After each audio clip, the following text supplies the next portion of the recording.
The noise of streetcars screeching along Queen Street. The noise of a growing city, cranes craning, trucks trucking, saws sawing, hammers hammering. The noise of sirens, police, fire, ambulance. The noise of orange helicopters bringing trauma, bringing hope. Car noise, plane noise, leaf blower noise. Don't they know what time it is? The noise of our always-on culture, phones ringing, texts binging, notifications blaring, the noise of the grind, the constant rush and flurry, road rage noise, clenched fist, flared nostrils, the noise of mental illness yelling from the street corner, the noise of addiction crying in the grass, the noise of unfair expectations, of unrealistic beauty standards, the noise of the mind that replays our worst moments over and over and over again, that megaphone our anxieties and our fears, the noise that says we just aren't good enough, the noise of illness, hospital noise, codes and tubes and tears, the beep, beep, beep of life renewed or life slipping away.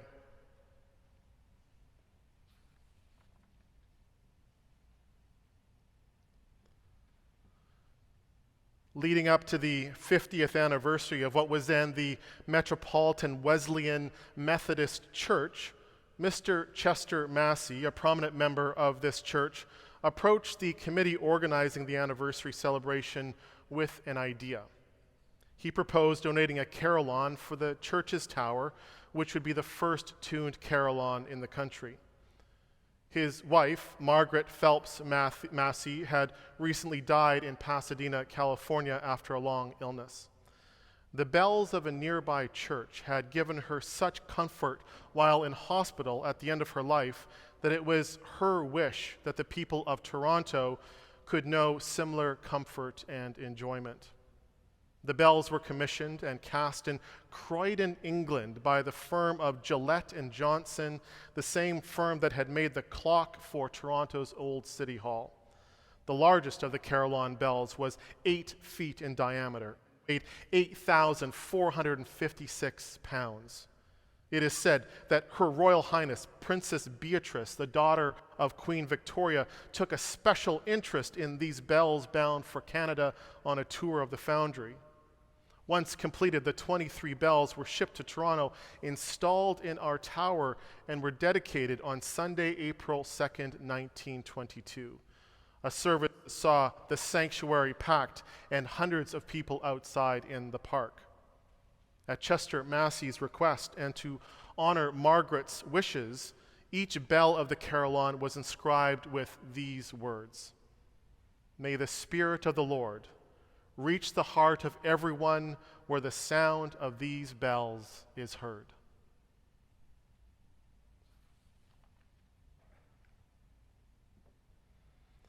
On the way to Jerusalem, Jesus was going through the region between Samaria and Galilee. As he entered a village, 10 men with a skin disease approached him. Keeping their distance, they called out, saying, "Jesus, Master, have mercy on us." As is true in many of the healing narratives we encounter in the Gospels, Jesus is doing something else. He's on his way somewhere else when the immediacy of need breaks in and a compassionate response to that need occurs.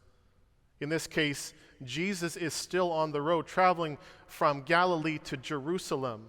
If you recall from a number of weeks ago, a journey that started crossing into Samaritan territory and Jesus needing to rebuke James and John for threatening to rain down fire upon a village because they did not show them welcome. At this time in biblical history, there was deep-seated distrust and resentment between the Samaritans and the Jews that had been festering since before the Babylonian exile. Despite their close proximity, the two groups developed separately, each with their own cultures and worship practices, but each convinced that they were the true people of God.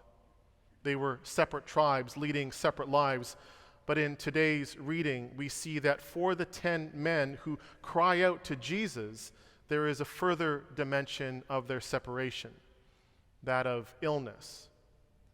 Some translators say this is leprosy, others just say skin disease, but the implication is the same. Because of their affliction, these men have no place in either Jewish or Samaritan society. Their illnesses have changed their social and religious position. They are outsiders. In Jesus' time, these outsiders would have been ostracized from their families and communities, and worse still, they would have been suspected of having a role in their own illness, of being a source of ritual uncleanliness. So for these men, they suffer not just physical sickness, but also social and spiritual sickness. The noise of the mind that says they are to blame, they deserve what has happened to them, they are unworthy, unlovable. From this place of deep need, the text says they cry out to Jesus, but that they keep their distance. The impact of this statement is somewhat diminished by the New Revised Standard Version translation. Here, the word poro then is rendered as keeping their distance, but the original Greek actually has a much stronger feel with the root of the word poro, meaning a great way off. A great way off. From a great way off, they cry out, saying, Jesus, Master, have mercy on us.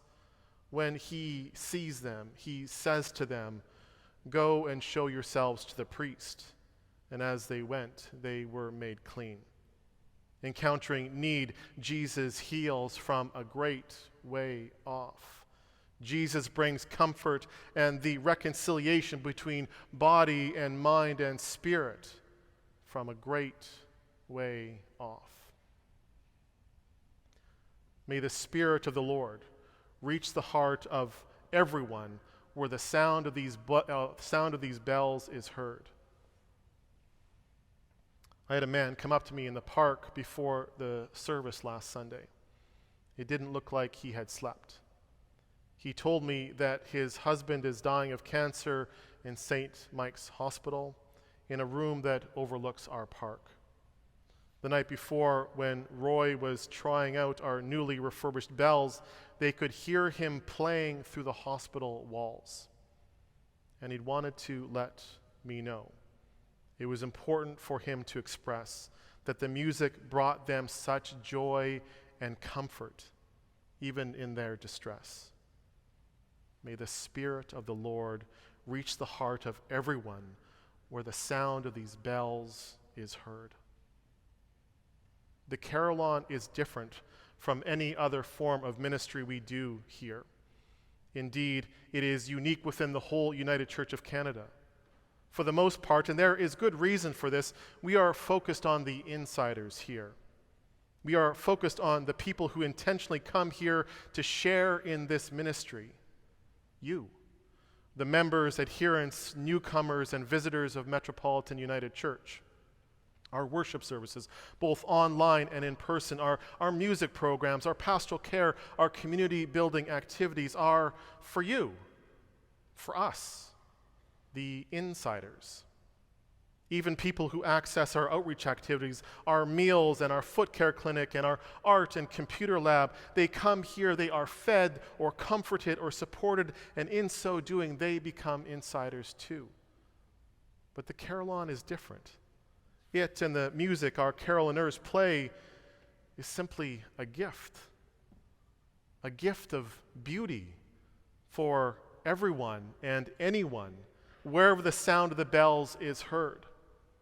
It is a gift of beauty for us, certainly, but also, and perhaps more importantly, a gift of beauty for those in the hospital rooms, for those in the condo and apartment towers, for the bankers and the drug addicts and the guys who sell smokes on the corner, for the nurses on their breaks and for the neighbors walking their dogs, for the commuters screeching past on the streetcar, for people of different faiths or no faith to speak of, for those grieving loss, for those clinging to life, for those on their way somewhere else or doing something else that perhaps don't even know that they need the gift of beauty until they receive it. In this city that is so full of noise that hurts our ears and noise that hurts our hearts, the carillon is a gift. It is a gift of beauty. It is a gift of healing. It is a gift of joy.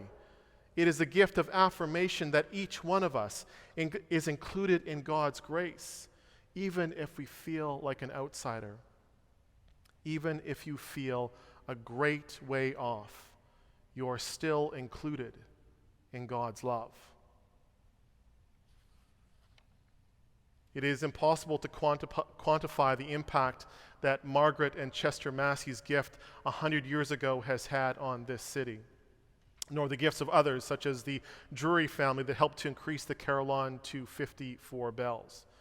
It's not like our other forms of ministry. We can't count the bums in the pews or the live stream views or program participation.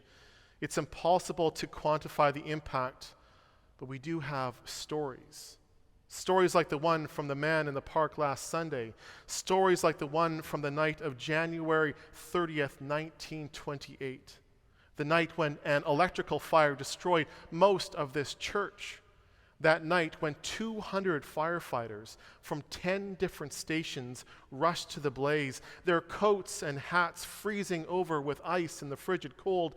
And when they saw that the sanctuary was lost, they put all their efforts on saving the tower. Fire Chief William Russell said afterwards, "I did not care what happened as long as the men kept the fire from the tower. We wanted to save those bells."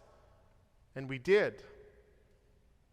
May the Spirit of the Lord reach the heart of everyone where the sound of these bells is heard.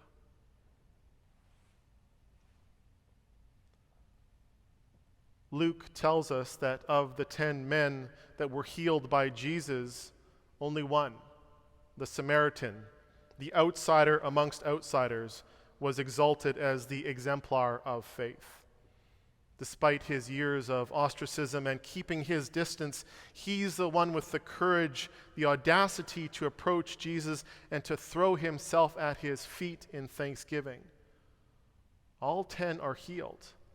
They are all included in God's love, but it is the one who stops, returns, and praises that encounters the living Christ.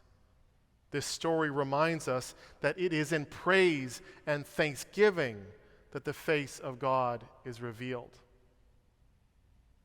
The writer of Psalm 66 calls us to make a joyful noise to God. All the earth make a joyful noise. Because of all that God has done and is doing, we should make a joyful noise. The world is too full of noise that hurts our ears and noise that hurts our hearts. So as a people of God and as followers of Jesus, we are called to sing a different song. We are called to give the gift of beauty into the world, to put goodness and kindness and gratitude and joy into the world wherever and whenever it is needed.